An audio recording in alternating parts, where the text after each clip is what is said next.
Bora lá, galera, mais um vídeo aqui do nosso canal. Hoje tivemos zebra na Copa do Mundo. A Argentina perdeu de virada para a Arábia Saudita 2-1. Messi deu apagão no jogo, assim como o Di Maria. Parece que o Di Maria não entrou nesse jogo contra a Arábia Saudita e agora a Argentina se complicou na tabela de classificação e vai ter que vencer os próximos dois jogos se quiser se classificar para oitavas de finais da Copa do Mundo e manter o sonho de título da Copa para a Argentina. Lembrando que o Messi faz sua última Copa, é a quinta Copa do Mundo do Messi, né? A Argentina via de 36 jogos sem perder, né? Desde 2019 e hoje acabou perdendo para a Arábia Saudita, né? Não conseguiu igualar o recorde da Itália. A Itália tinha 37 vitórias sem perder, né? E bora acompanhar, galera, o programa aqui do ESPN falando tudo sobre esse jogo da Argentina contra a Arábia Saudita. Lembrando, o link vai estar na descrição. Crédito total a ESPN do Grupo Disney e bora lá acompanhar o vídeo. História das seleções, então a gente tinha aí de invencibilidade a seleção argentina caindo depois de 36 jogos. A Itália também conseguiu aí, claro, um retrospecto muito positivo, o time do Mancini com 37 jogos, não está nesse Mundial. E aí a Espanha entre 7 e 9 com 35 jogos e o Brasil entre 93 e 96 também 35 jogos. Então já temos, Mariana, a primeira grande zebra desta, não é a primeira? Sim, sim. Vamos chamar para o papo então, já direto, foi. A Nathalie Gedra, que acompanhou direto do estádio, então, essa virada da Arábia Saudita. Nathalie Gedra, grande porque dia. sim, teve hat-trick de gol anulado, a Argentina saindo na frente no início e no final do jogo a Arábia Saudita sai com a vitória. O estádio murchou, o estádio inflou, como que foi a percepção aí em loco? Bem-vinda.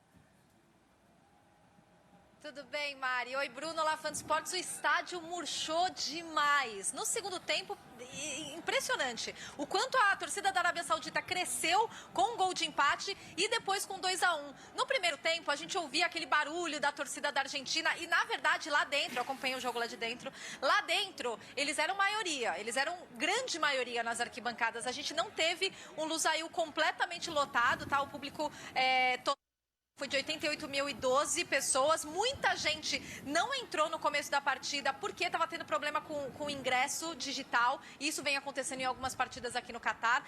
Então, o estádio demorou para encher bem, mas no segundo tempo ele já estava bem cheio e daí a torcida, a festa foi toda da torcida da Arábia Saudita. No primeiro tempo a gente sentiu uma Argentina um pouco ansiosa, os torcedores não, os torcedores apoiando o tempo todo no primeiro tempo. A ansiedade, o nervosismo veio mais no segundo tempo nas arquibancadas, mas na primeira etapa a Argentina parecia um pouco nervosa, um pouco ansiosa em alguns momentos, principalmente se a gente levar em consideração os 3 gols impedidos e não foram os 3 únicos impedimentos da Argentina, né? Os jogadores, o ataque da Argentina entrou muito impedido.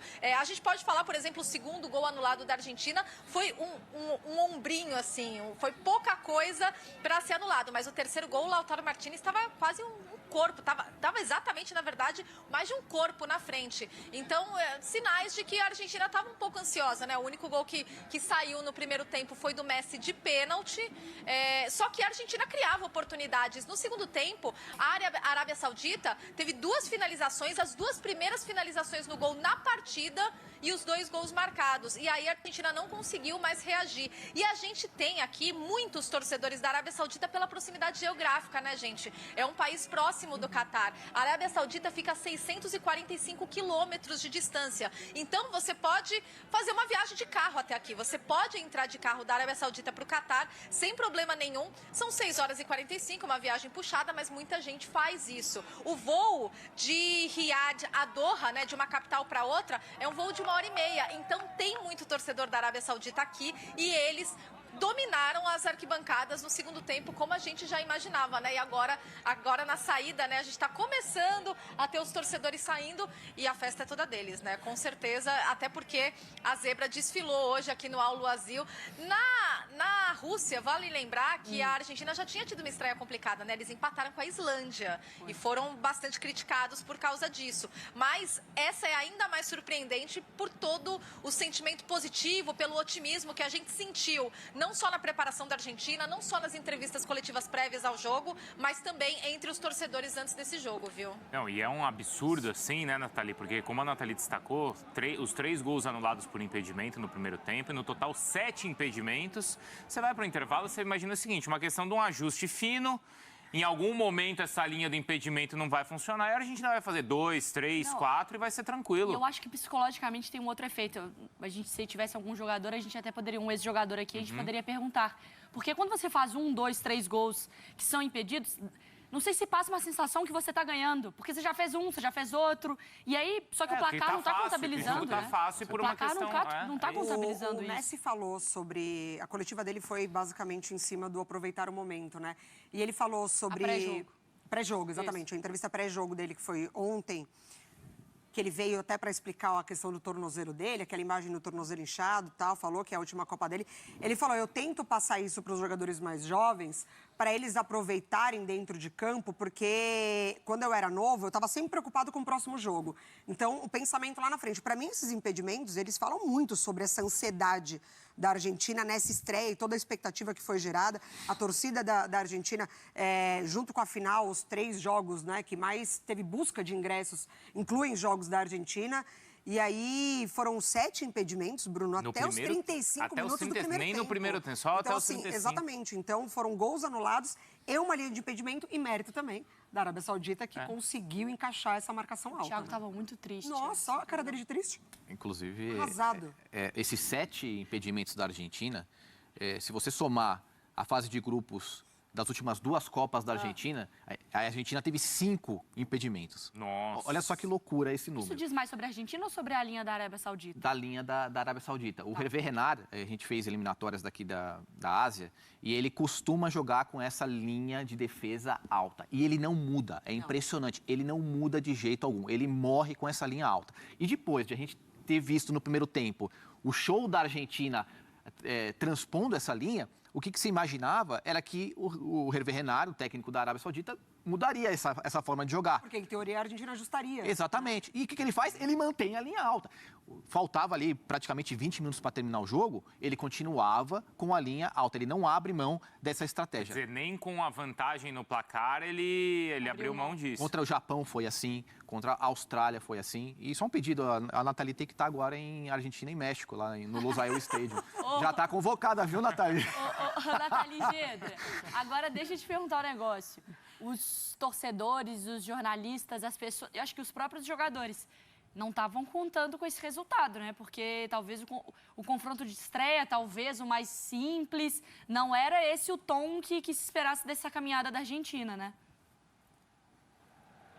Gente, a gente precisa deixar muito claro o quanto essa seleção da Argentina chega aqui no Catar rodeada de um sentimento muito positivo, de uma confiança, e não é nem uma confiança com soberba, e aí eu falo dos jogadores, né? Porque a torcida faz o que eles quiserem, né? A torcida se sente da maneira que eles quiserem. Mas um time da Argentina é muito positivo.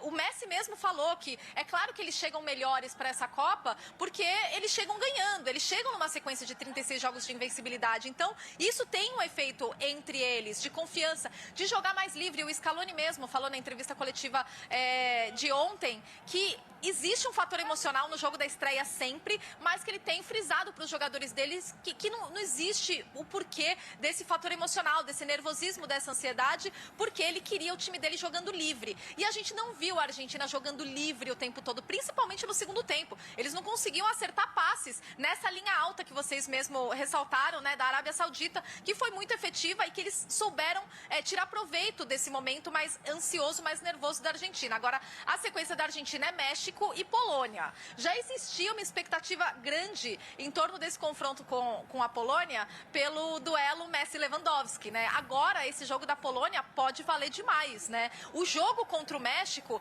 tem também o fator ambiente, e isso também a gente tem que levar em consideração, porque os mexicanos estão em peso aqui, e eles viajam muito com a seleção deles, e eles fazem muito barulho, então vai ser uma atmosfera especial que a Argentina vai enfrentar. Hoje, é claro, tinham muitos torcedores da Arábia Saudita, sim. No segundo tempo, eles cresceram. Só que no primeiro tempo, o estádio era da Argentina. Eles estavam jogando em casa, né? E mesmo assim, com um pouco de ansiedade. Se eles não corrigirem esse fator ansiedade, esse fator nervosismo, aí entra um outro ingrediente, que é a torcida do México. Principalmente nessa segunda partida, nessa próxima partida contra a Argentina. Agora os torcedores da Arábia Saudita já começam a passar. E assim, o que eles comemoraram no apito final não está escrito, né? Porque foi realmente uma zebra. A Arábia Saudita, teoricamente, era a seleção mais fraca desse grupo, né? Então, e aí é o que eu estava conversando com o Felipe antes do programa começar, nosso editor, como muda a referência. Porque antes, né, a projeção é a seguinte, a Argentina caiu num grupo fácil, certo? Já vence a Arábia Saudita, depois vai ganhar do México, depois vai passar pela Polônia e tudo bem. Agora já é o seguinte, próximo jogo já tem esse ambiente. Já tem que Depois já ganhar, tem Lewandowski. Quer dizer, é um grupo que não é fácil, é um grupo difícil, muda totalmente a referência. E tem Polônia e México daqui a pouco. E a Argentina ficando em segundo, ela pega o Brasil só numa final. Esse é o lado bom para o Brasil. Porque se a Argentina e Brasil ficam em primeiro lugar, eles se encontram na semifinal. Agora, a impressão que eu tive, a Nathalie pode passar esse ambiente que a gente teve no estádio, eu lembro muito bem Argentina e Camarões em 1990. Aquele gol do Omambiuí, a falha do Pompido. E foi um jogo espetacular e surpreendeu para a abertura da Copa da Argentina na Itália. E a sensação que eu tive de quando a Arábia Saudita fez o segundo gol e o estádio veio abaixo e todo mundo torcendo para a Arábia Saudita. Os jogadores se dedicando, então foi espetacular esse final de jogo. E a gente está falando de uma partida que, assim, a Argentina, ela marca o gol dela de um pênalti. Que é contestado. Que é um pênalti contestado, que vai para o VAR. E a Arábia Saudita constrói o placar dela em jogadas. Então, assim, a Argentina... E belos gols, né? Exatamente, com belos gols, com construção, né? Com um coletivo funcionando, acionando os seus dois principais jogadores. Então, assim, a gente está falando de uma primeira partida do segundo time favorito para mim, porque o Brasil está à frente, e aí vem logo na sequência a Argentina por conta de todos os desfalques da França, coloca a França em terceiro. Então, já na sua primeira partida, a Argentina apresentou falhas que, diante de uma Arábia Saudita, pagou um preço caro. Os dois principais jogadores da Arábia Saudita, o Al-Shehri e o Al-Dassari, que são jogadores do Al-Hilal e que são os craques do time. O Al-Shehri, até no final do ciclo da Arábia Saudita, ele não era o titular.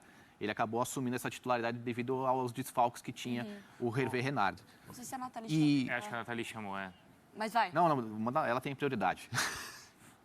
Fala, Nathalie. Muito obrigada, gente. Não, é só um detalhe, porque...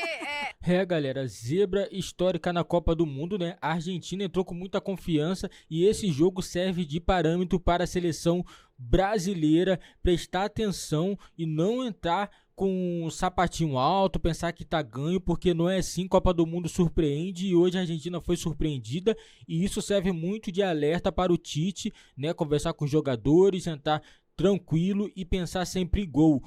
O que a Arábia Saudita fez hoje foi só pensar em fazer gols. Lembrando, a Argentina teve gols anulados, né? Senão seria 3 gols do Messi, né? O Messi, né, até que no início do jogo estava bem, mas depois se apagou, deu um apagão no Messi, como sempre tem acontecido na seleção, né? O Messi tem às vezes esse apagão, acontece até no próprio clube, né? E hoje aconteceu com Messi e Di Maria. Se fosse pelo menos um, o outro pelo menos decidia, mas hoje foi apagão nos dois jogadores. Messi e Di Maria não conseguiram fazer um bom jogo e não conseguiram evitar a derrota da Argentina na estreia da Copa do Mundo do Catar. Agora o próximo confronto é o México e a Argentina vai ter que vencer se quiser continuar viva ainda na Copa do Mundo do Catar. Caso tiver um resultado negativo contra o México, dependendo do resultado também da Polônia e México, né, a Argentina vai ter que vencer, porque o empate não vai ser suficiente para a classificação, né? Lembrando que a Argentina pode se classificar até em segundo, né? Mas se classificar em segundo, na final da Copa do Mundo, a chance de enfrentar o Brasil numa final é muito grande, né? Isso daí vai ser bom pra gente pegar a Argentina na final da Copa do Mundo. Para mim, o Brasil é favorito, mas final de Copa do Mundo não se leva muito em consideração isso, o excesso de favoritismo. Hoje a Argentina tinha o favoritismo e não conseguiu vencer a Arábia Saudita. Torcedores da Arábia Saudita fizeram festa e já o torcedor da Argentina saíram muito irritados desse jogo, não quiseram nem falar com os repórteres na saída do jogo aí da Argentina, né? Agora Tá chegando o dia já do Brasil estrear na Copa do Mundo. É só depois de amanhã ainda, quinta-feira, 4 da tarde, Brasil e Sérvia. Nós vamos acompanhar tudo desse jogo aqui no nosso canal. E não esquece, você que está chegando, é novo, deixa seu like, se inscreve no nosso canal e ative o sininho das notificações para você não perder nenhuma novidade aqui do nosso canal.